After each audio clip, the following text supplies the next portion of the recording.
लक्षात ठेव, तू जर चिंटूला पकडून दिलंस तर मी तुला माझ्यासारखी सुंदर आणि परफेक्ट लेडी जीन बनवेन. Bye bye. तू इतका घाबरलेला का आहेस चिंटू?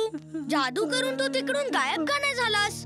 तिच्या समोर मी सगळं भीतीमुळे विसरून जातो. आगडम बगडम पण लक्षात राहत नाही. तिला पकडण्यासाठी तुझ्याकडे हा जिन कॅचर गॅजेट आहे ना, याने तिला पकड.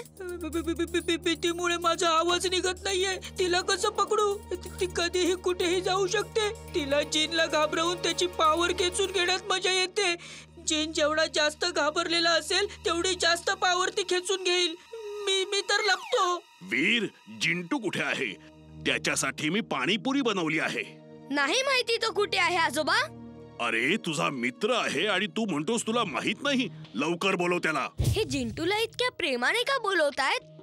आणि आजोबा तर सगळ्यांना एकत्रच बोलवतात. काहीतरी गडबडी नक्कीच आहे. मी आता शोधून काढतो. आजोबा, तुम्ही जेवण आणून टेबल वरती ठेवा. मी आता जिंटूला बोलवतो.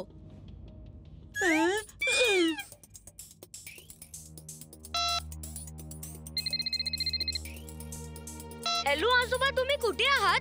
मी बाजारात भाजी घेतोय. का रे, काय झालं? काहीच नाही आजोबा, सहजच विचारत होतो. इमली, आतमध्ये जी आहेत ती आजोबा नाही आहेत, ती तर लेडी जीन आहे. जिंटू, पटकन चल. लेडी जीन आजोबांचा रूप घेऊन आली आहे. नाही नाही, मी पलंगा खालून बाहेर नाही पडणार. अरे मी चल सांगितलं ना, चल.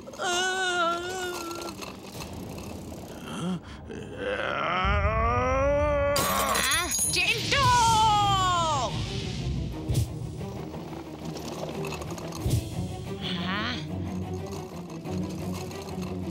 थांब.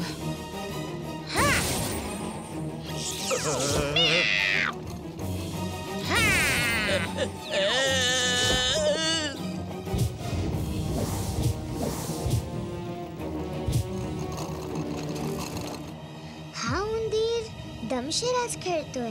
खुणेने सांगतोय की तो वीर नाहीये. त्याचे लांब केस आहेत, लांब नाक आहे आणि ती झाडूवर बसून उडते. हा उंदीर वीर तर नाही आणि हा सगळा लेडी जीनचा कट्टर नाही. चल चुलबुल, आता खूप झालं. जिंटूला त्याची पॉवर्स रिटर्न करून टाक. देतो. जर काही दिवस अजून जीन बनून राहिलो असतो, पण ठीक आहे, देतो. अगडम बगडम. वीर आहेस ना? अगडम बगडम इकडम तिकडम, आलम फालम दम दमादम. अगडम बगडम.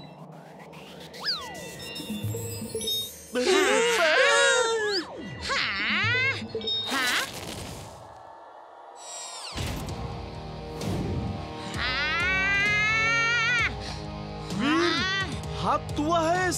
सॉरी, मी फसलो. लेडी जीन, आता युद्ध माझ्यात आणि तुझ्यात आहे. जिंटूचे पॉवर्स पाहिजे तर माझ्याशी लढ.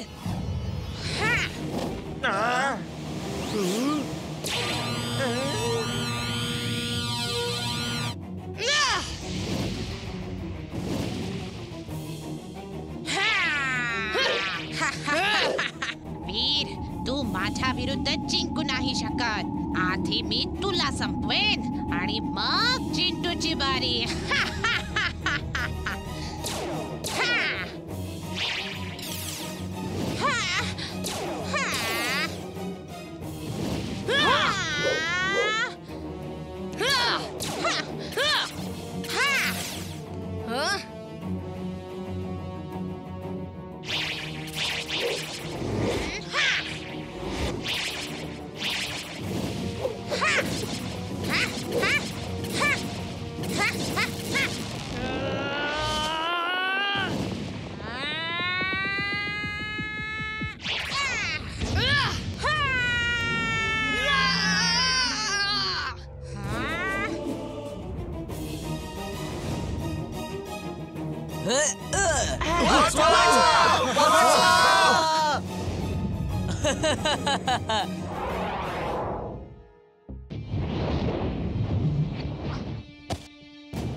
अरे सोड मला, काय करतोय?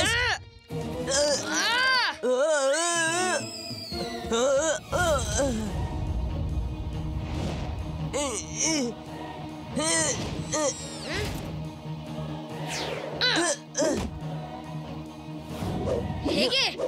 मम्मी. तू इथेच थांब, मी त्याला घेऊन येतो ज्याने तुझी ही हालत केली आहे.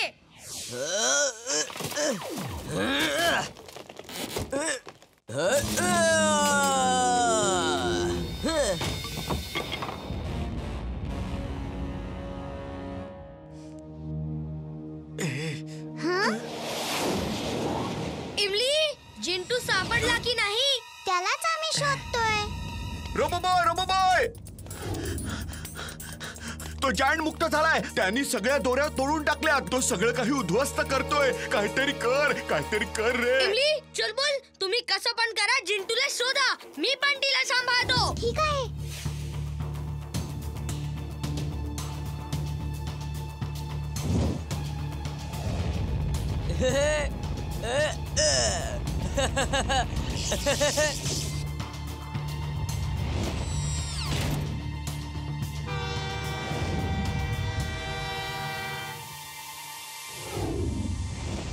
बंटी, हे तू काय करतोयस? ती बघ, तिथून ट्रेन येते आणि तू ट्रॅक तोडलायस.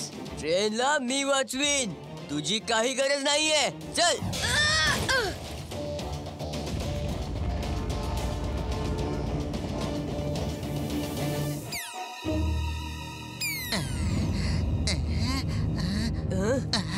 तू रोबोबॉयला बघितलं का?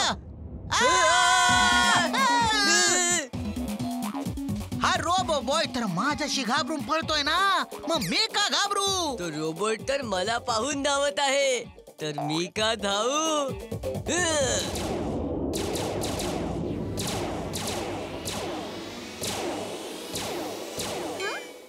आता माझा दणका. मम्मी.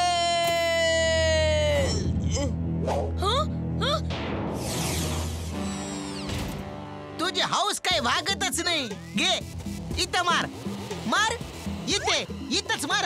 ओके, जशी तुझी मर्जी.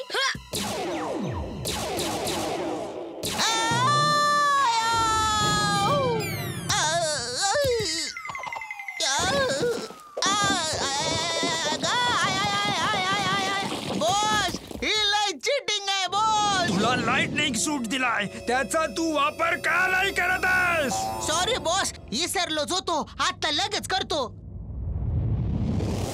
तो बघ, बंटी येतोय. तो खूप घाबरलेला वाटतोय. तो कधीच वाईटाशी लढू शकणार नाही. हे तर चुकीचं असेल. चला त्याची मदत करूया.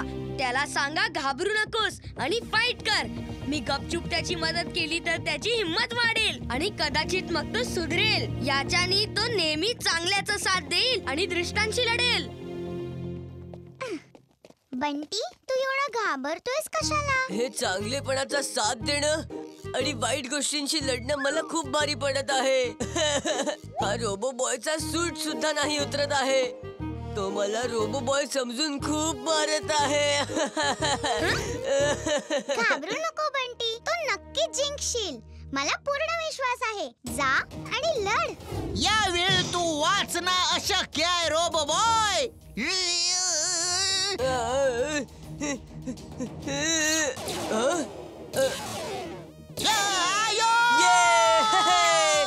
मी त्याला मारलं. मी म्हंटल होतं ना, आता त्याला पूर्णपणे